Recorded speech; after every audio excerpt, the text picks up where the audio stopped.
The Philadelphia Eagles open rookie camp, and there were some prizes that got leaked to us. We got U.R. Bernard and people on Twitter freaking out saying he doesn't even know how to put a helmet on. We have A.J. Brown rolling up to camp because he was already in town. And then we had some surprising veterans who were released on Twitter as part of the roster breakdowns for this rookie camp. Guys such as Michael Jordan, a former starter along the offensive line for the Tampa Bay Buccaneers. And then also guys like Khalil Herbert, who's once, had a 700-yard rushing season inside of the NFL. A lot of excitement, guys. Makai Lemon running routes on air, and there's still people criticizing, critiquing routes on air. I don't know, guys. Make of that what you will.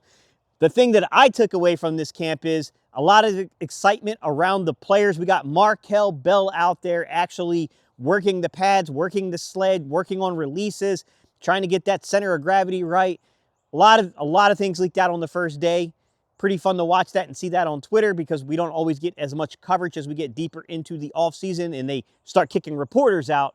So let's take advantage and let's talk about some of the stuff that got released yesterday on social media about the Philadelphia Eagles rookie camp. Man, the information surrounding A.J. Brown is absolutely, it's really interesting. I don't know what else to say here, guys. On 1 minute, you get someone saying that there's a deal in place and everything is worked out and it's just basically waiting for June 1st. And then like a week later, you'll get a counter report basically saying like, yeah, don't believe that shit. We believe he's going to be traded, but there's no actual working structure of a deal in place. Other dudes are kind of hitting the market now potentially. And on top of that, the Eagles have to have their value met. And that's the part, like when I talk to a lot of you guys that are inside of our community here, there does seem to be a disconnect here, guys, to where some of you guys are saying like, no, you can't trade him unless you get a first-round pick. But then in the same breath, you guys are like, oh, well, he'll definitely be gone. Well, you can't have it both ways, right? Like either we're going to get a first-round pick or we're going to get the best value Howie Roseman can get for this player. Or if Howie Roseman doesn't get the value that he believes is, kind of warranted for an A.J. Brown type player, if he doesn't get the value that he believes that this player is worth, then you have to be open to the idea that he may be here come week 1, or this could be a late August, early September trade, or potentially a trade deadline if he doesn't even finish throughout the season and get traded during the 2027 offseason. Like all those things have to be in play if you're going to talk about maximizing the value for the player. I still have the gut instinct when you look at the roster. I just don't see where there's space for some of these guys that we've signed, especially in terms of the target allocation, right? Because we're deep, man. We discussed that in yesterday's video. So I do think that there's got to be an exit plan in place for A.J. Brown. But, I mean, it does seem like there's a little bit back and forth, guys, and you can't have both things here. Like, either we're going to maximize the value and we're going to take the best deal that's out there, or Howie Roseman's going to set a hard line of what A.J. Brown is worth, and he's not moving unless we get that. It can't be both, guys. In further news, I saw Twitter start to lose its mind and some people that were just being ridiculous about the fact that U.R. Bernard needed assistance putting a helmet on, which to me, like, not that big a deal. Like, kind of understandable that he might have some issues with equipment. I mean, we had this happen before with Jordan Mailata. Jordan Mailata had the same things that were happening. Luckily, it didn't get caught by cameras, and it wasn't at Eagles camp, at rookie camp. But it did happen, we heard, during his transition over here as he was basically, a prep student. He had to learn how to put a helmet on. And, I just think people are ridiculous, man. Of course, this guy's going to struggle with some of those basic things right now because it's his first experience playing this. We already knew that this was a developmental crazy athlete that we got to see, man. Like, I like the fact that this is being paired with Clint Hurt.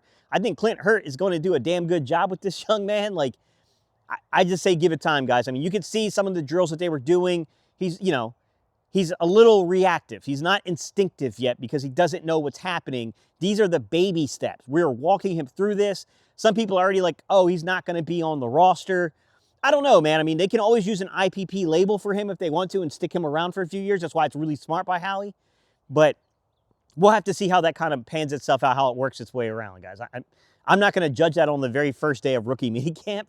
Like, I don't think that's a smart way of looking at the situation, to be honest. Like, of course, the very first day, I'd give, look, the rookie camp, he's going to really be learning those basic things like that. By the time we hit, mandatory camps, then you want to see him kind of getting a little bit better of a feel for things.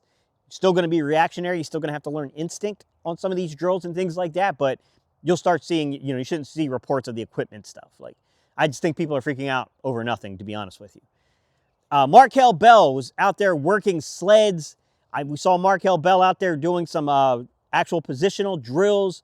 I think the young man is just a freak monster in terms of the height, weight, kind of profile stuff. 6'9", 350 pounds. Not a lot of guys like that floating around, guys. I mean, it's pretty rare territory, right?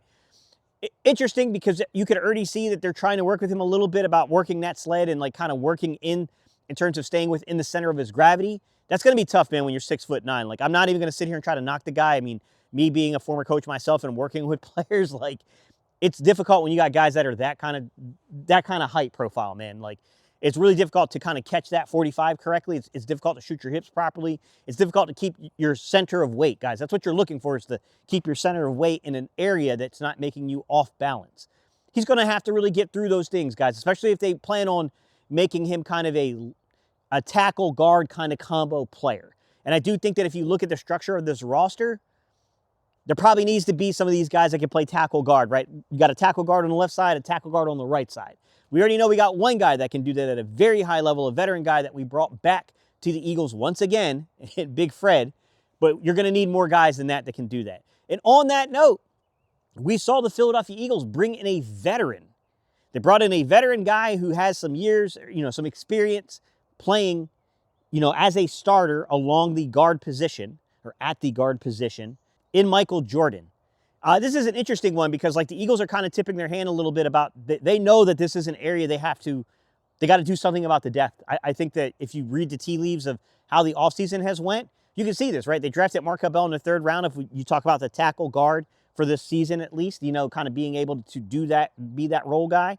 You got Micah Morris in the 5th round from UGA. Is a guy that I really like. Micah Morris a lot, man. I love the tape behind him. I definitely think that this is a guy that if you're looking for someone who can displace a defensive line, as an offensive lineman, someone that can really displace the defensive line, can give you that wave of momentum of push, drive block the hell out of somebody. I do like Micah Morris a lot, man. I'm excited to see when the pads go on and things get real in training camp. I'm excited to see the reporting around him. Like, does it live up to the hype a little bit? They also went out there and got an undrafted free agent in Jaden Roberts from, Alabama. Another guy, some of the things I just said about Micah Morris, they also apply to Jaden Roberts as well. When you turn the tape on this guy, you do see some of the ability to kind of actually like be a sustainer in the run block game and kind of be able to get a little nasty down there in that kind of respect of things. Interesting guy. Like, we do have in history here in the Philadelphia Eagles of carrying a UDFA making the 53-man roster. There's not a shit ton of options along the offensive line outside of a guy like this. So this is an interesting play for me because you got to, like, ultimately when you're trying to calculate it in your head, you're trying to calculate, are they going to keep 9 guys? Are they going to keep 10 guys? Are they going to keep 11 guys on the initial 53? Remember, your initial 53 is not your season 53. It's just, we're talking about the initial 53, the way they normally like to try to work this stuff out. That's an interesting play there to try to figure out exactly what they're going to do along the interior, offensive line. But we can see right away in this Eagles rookie camp, you see some possibilities, right? You get a Michael Jordan coming in, a guy with starting experience, probably a really, my opinion, a really smart play by Howie. This isn't a guy like I'm crazy excited about the ceiling on, right? But still, I think it's a smart play by the front office. Then you got a guy like Markel Bell, you drafted in the 3rd round. It could be a tackle guard combo. You got a guy in the 5th round and Micah Morris, so I definitely think fits the mold of a gap scheme, a power scheme. And then, you dip back into the UDFA market, the undrafted rookie free agent market on top of that. And you go get Jaden Roberts, who I think is a quality, gamble. It's a quality guy to take a chance on. And we've seen a little bit in this camp of these guys kind of working through some of these drills and things like that. How about people losing their minds because the Philadelphia Eagles had the audacity to take a guy in Eli Stowers and make him work the sleds? Yeah, what the hell did you think they were going to do, guys? Of course he's working the sleds. Just because they're working on something with him doesn't mean that's how they're going to utilize him in game. But they still have to develop it. You can't act like it doesn't exist and there isn't a need for development. Like, some of the people that I saw commenting on like Twitter and stuff like that, like, boy, when they say Twitter really is like the bathroom wall inside of a public restroom, boy, they're not joking, man. Like, I don't know where some of these people get their takes from. I don't know where some of these people played ball at or, if they ever coached. But, like, yeah, man, that's a thing. Like, that's not necessarily indicating, like, look, if they start doing that in game where they're lining him up in line and asking him to basically sustain on a drive block or pass protect like that for long, like where you have a long developing play, like, yeah, you got a right to be mad then. Like, I'm with you. We'll scream together. But, Like, man, I mean, it's wild to not expect the organization to coach up their own guy. Like, I don't know where some of these people are coming in from, man, but that's just weird to me. But hey, Eli's in there getting that work in, man. That's all I can say. Makai Lemon also faced criticism, man. Twitter is really good for pulling content, I'll give you that. Like, you can pull some excellent content off of Twitter comments. People were mad about routes being run on air with Makai Lemon. What the hell is wrong with people? Like, brother, you can't tell nothing about speed right now because you can't tell the processing of the game. He's trying to learn something in terms of scheme, and there's all kinds of things happening with the install of the offense right now. It's not fully installed, by the way. Right now, they're taking baby steps into the basic concepts within these things. They're working on like basic proper technique for the actual install, some of the offensive philosophy. And people are freaking out about foot speed when they're still trying to learn the processing of what's being asked for them right now on the first day of rookie camp. Man, like I don't understand some people, man. Some people are just insane to me, to be honest. All right. What I will say is that the one thing I saw them working with him on is something that I kind of pointed out in my video about Makai Lemon, guys. I told you guys that one thing that I would critique him is if you're in 12 personnel and you have to play him towards the boundary to where you're going to get a guy, you know, as a split end on the boundary, you're going to get a guy get up on him and press him. I thought he was really good releasing with his feet, but I thought he needed to use his upper body and in particular his hands better on the release to beat press coverage. And you could see that they were actually working with Makai Lemon on those releases inside the video. Like, interesting, man. It's an interesting way of like kind of backing up what I thought I saw from the tape and just seeing the Eagles like kind of like, okay, like we're going to work these guys through it, which by the way, they're not doing it just for Makai Lemon's benefit, guys. That's not how this stuff works. They're doing it because clearly the offense is going to require it depending upon certain packages they're in. That's the only reason you do this kind of stuff, right? Is that you have to take these young guys, you have to let them know that sometimes you're not going to be the motion and movement guy. Sometimes you're not going to have that free release. They got to work with them, man. They got to know how to release with more than just their legs. They got to release with the upper part of their body and their hands in particular. They got to be able to combat and beat that stuff. And you can see right away that, you know, they got Makai Lemon working through it. From what I can see from the young man is very open to coaching. And honestly, if you're open to coaching and you got the right guys in the building to help coach you up, you got a shot, man. You got a shot when it comes to that kind of thing. Like, you know, I'm interested to see how some of these dudes turn out once we get into October. I'm not going to sit here and tell you that I have like crazy high expectations, you know, for these guys in September. If a couple of these guys can make a huge play here and there, you know, one or two games where you're like, oh, snap. Oh, okay. We see you, Makai. We see you, Eli. Like that, yeah, you know, I mean, like you'd be hyped up about it. You'd be hyped up about the prospects of what this offense can be as these guys mature and grow into it. And this is the beginning stages, guys. Welcome to phase one of installing things, right? Taking your rookies and walking them through some very, very basic concepts within the playbook, trying to get their processing ready for when you invite everybody in. These guys have got to be able to compete, man. You're going to have Dontavian Wicks stepping through there pretty soon, right? You're going to have Hollywood Brown. You're going to have these established vets, Elijah Moore, right? You're going to have these dudes coming through the door who have experience playing, who have already gone through these camps.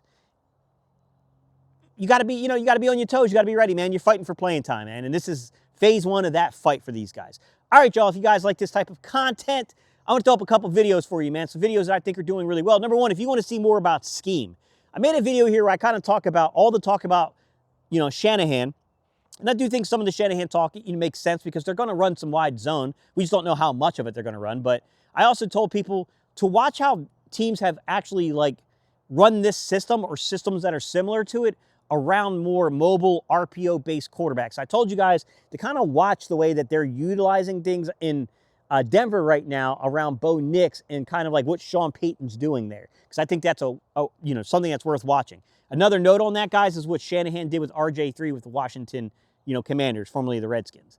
And then also this video over here, I throw up one of these player prospects, guys. We'll go over one of these guys that, you know, maybe he's not getting as much love and attention, I think, from the community that deserves more love and attention from the community on a prospect basis here. Basis? What the hell is a prospect basis? Basis. All right, y'all. I appreciate y'all, man. I'll see you guys on the next video.